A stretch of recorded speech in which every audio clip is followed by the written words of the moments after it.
Hey everyone, welcome back here to my channel where I play Planet Zoo.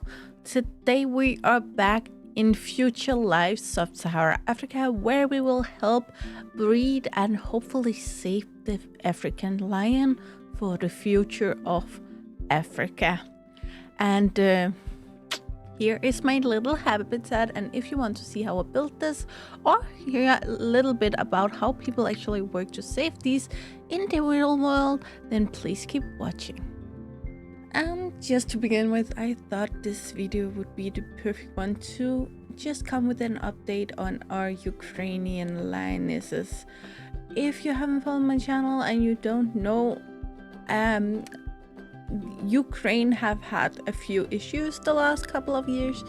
I'm not trying to be too political. I'm not gonna go into it too much because that's not my story to tell.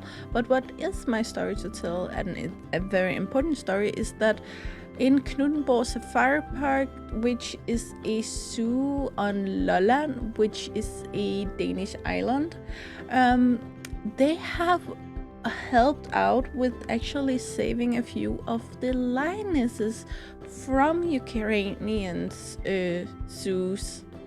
I have a full series on this specifically on my channel. It's not with speedboats or anything like that. It's kind of its own thing, but I have a small series with it if you want to learn more about the backstory. But in shorter terms, just before Christmas 2022, 3 Ukrainian lionesses actually arrived to Knuthenborg Safari Park. They didn't come directly from Ukraine. They got here from Poland, from Ponsen Zoo, I think it's called. Or Ponsai, something like that, which is a Polish zoo, which have been a middle stop. So first we have people who went into Ukraine, got the lionesses to Poland, had them there, made sure they were okay, make sure they got healthier, and then and that was around summer last year, and then this winter, then 3 of the lionesses arrived to Knuthenborg Safari Park. Now, there were 3, and that was Simba, Ploy, and V. Simba and Ploy come from a zoo in eastern Ukraine. However, V came from a private, were held as a private pet beforehand. Now, of course, some of the areas in Ukraine literally have no people at this point. I'm not sure what these lionesses have been through, but no matter what, there's no one to take care of them at this point. So of course they shouldn't be there and just live to their own accord at this point. However, when they arrived to Denmark, after some time they figured out that we had some issues in her lower back, and it ended up with them having to put her down simply because she was in too much pain, and it wouldn't be fair for her to have to go through that every single day. So specifically, they are not in a lion habitat currently, Simba and Ploy. They are in a tiger habitat because Knuthenborg Safari Park have Europe's largest tiger habitat. To be fair, this tiger habitat have multiple different enclosures, and it is basically a safe haven for tigers that either come from other zoos or from circus or something like that, and it's just a safe haven where they can be on their own and live out their natural life. They do not breed their tigers or anything in Knuthenborg Safari Park because they honestly do not believe that tigers belongs in zoo in the future, and therefore they have a number of enclosures, but they don't always have the number of tigers to match them, because that number is based on when they lose one. They don't go out just and buy one. They only take those tigers who don't have a home that really needs them. This is specifically why Knuthenborg Safari Park only took 3 lions in and no more. However, after they lost V, they decided to get one more from Poland and therefore from Ukraine, and they were lucky enough to get their hands on Molly that actually comes from the same Ukrainian zoo. So these have actually been in the same pride beforehand. They would now like to, in the future, take more lionesses or lions in general in from Ukraine and also from other countries, and kind of have the same deal going as they have with their tigers. Furthermore, they would also like the pride to simply be bigger, because it's not healthy for lions not to have these social interactions, and 3 for pride is a very, very low number. Therefore, they are currently building a new habitat for them, which would be 40,000 square meters, which is roughly the same as 7 football field. And when I say football, I mean what Americans call soccer, but that's a really big habitats, and it is to make sure that their pride can take in new individuals that needs a home. However, there is of course still more animals in Ukraine that haven't gotten out of Ukraine yet, and there's also more animals in both Poland and in other nearby countries that comes from Ukraine and are needing a more permanent home. Therefore, just thought that it was really worth mentioning. I know most people will not be able to do anything specifically to help this out, but what we can do is actually praise the places that really try and do something here, because not a lot of people would, and not a lot of zoos does in this specific case. Again, zoos that already have a big lion pride can't just take these in, and that is understandable, but I think it's important just to say thank you to, for instance, Knuthenborg Safari Park and all of the other zoos around, especially Europe, that have helped out in this regard. I will mention though that Knuthenborg Safari Park didn't get this in-house on their own. This is actually a collaboration of 17 different animal welfare organizations and zoos in Europe. So I cannot mention everyone here, but it's just for me personally, thank you so much. It means the world that these animals can be saved and they don't have to suffer more than absolutely necessary. And as always, I will just highly recommend, if you are planning a vacation in Denmark at any time, it is a little away from everything else because it is on Lolland, which is basically this just mostly just farmlands in the area, but it is beautiful down there. There is some nice bed and breakfasts and such. Highly recommend. And Knuthenborg Safari Park is a place where you actually drive around in your own car on the savannah with the animals, which is a completely unique experience. There's a few animals where you do not drive with the lions, you do not drive in with the tigers, and neither with the monkeys. But in general, you drive on the savannah with these zebras, gazelles, rhinos, elephant, giraffes, and it's just something I won't say it's the only place in the world you can get this experience, but it's just so unique. And if you are in northern Germany, there's a ferry like very close to Knuthenborg. So again, highly recommend. If you want an animal experience in Denmark and you want it to be unique, that would be my first recommendation always. Anyway, when we talk lions, there are a few different subspecies of lions, but they all have the Latin name Panthera leo, and then they will have a third name, which is their subspecies name. However, they are all grouped in together on the IUCN Red List, so for this case, I'm gonna mention them as one species, while normally on my channel I like to go into subspecies, but in this case I really want to like focus in.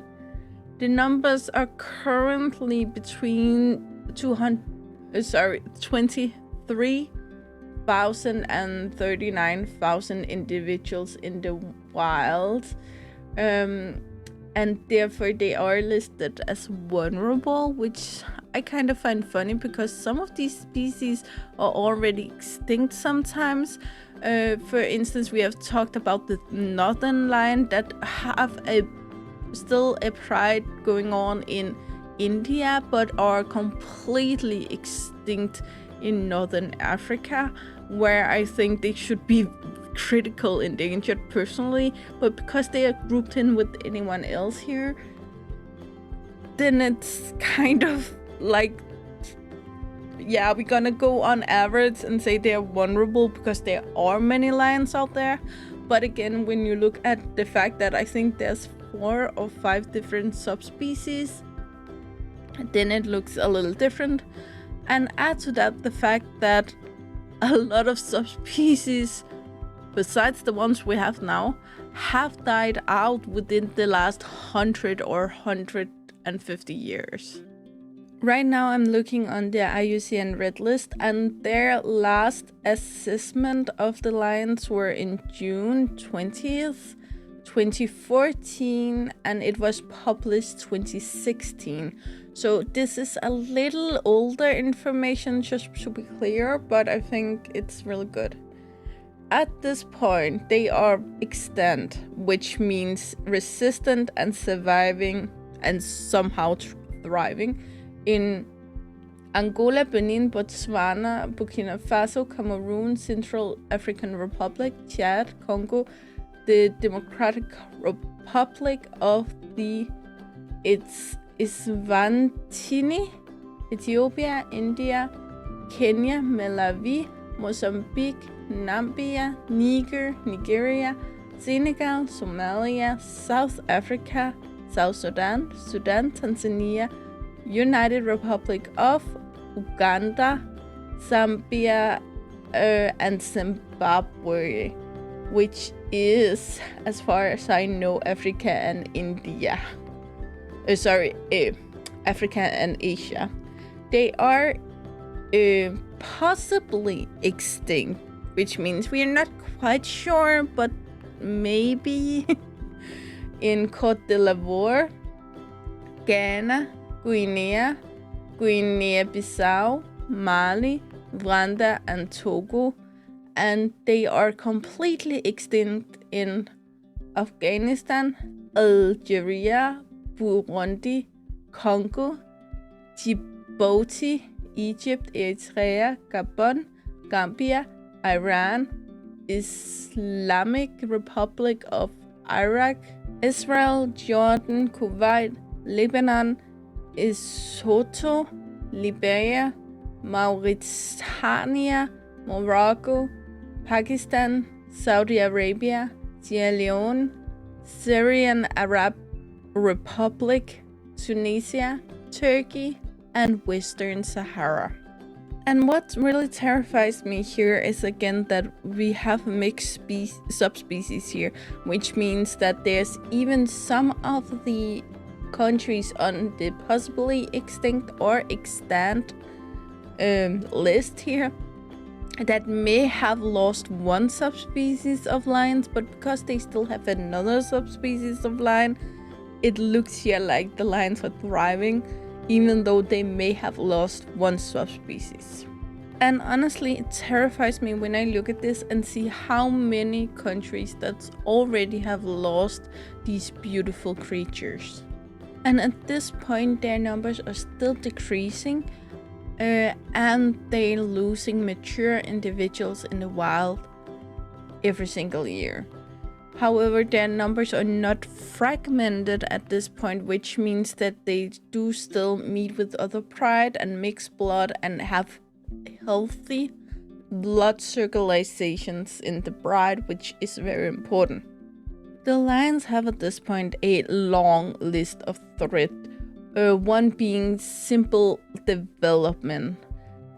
Besides that, we have agricultural development and housing, which is, for instance, livestock, farming, ranching, and so on, where people generally don't like the lines around. Thereby, we also have biological resources use, which is, for instance, hunting and trapping, and logging and wood harvesting, which again doesn't really sound like it has something to do with the lines, but when you work by collecting timber and wood this way and a lion get too close, then you will probably try to shoot it. Then we have something that I find extremely interesting, which is human extrusion and disturbance, which is war, civil unrest, and military exercises. And I just needed to mention this today.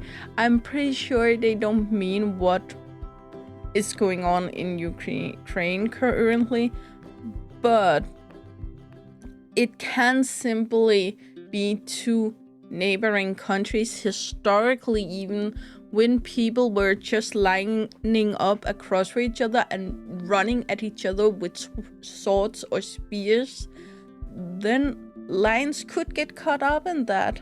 And even just by making camp with your army, you also probably will kill lions that get too close. So again, it's something you really don't think about, but it will happen, and it has happened historically for so many generations at this point. We also have issues with the pollution, which is, for instance, agricultural and forestry influence.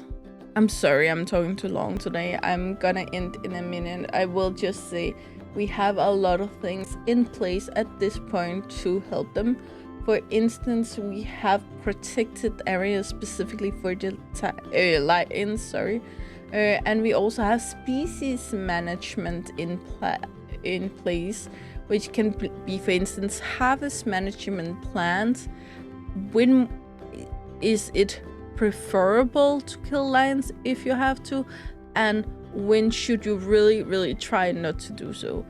Also successfully reintroduce or introduce beingly, which is, for instance, lions from captivity that can be released to the wild, which is beautiful. Then we have subject to existential conservation, which also is in place. And then we also have a lot of education going around, both locally and globally, to make sure that both people in the near area don't hurt the lions if they don't have to, and us who live far away can try to help them either financially or simply when we go there on vacation, that we know to respect these animals and allow them to live and thrive on their own.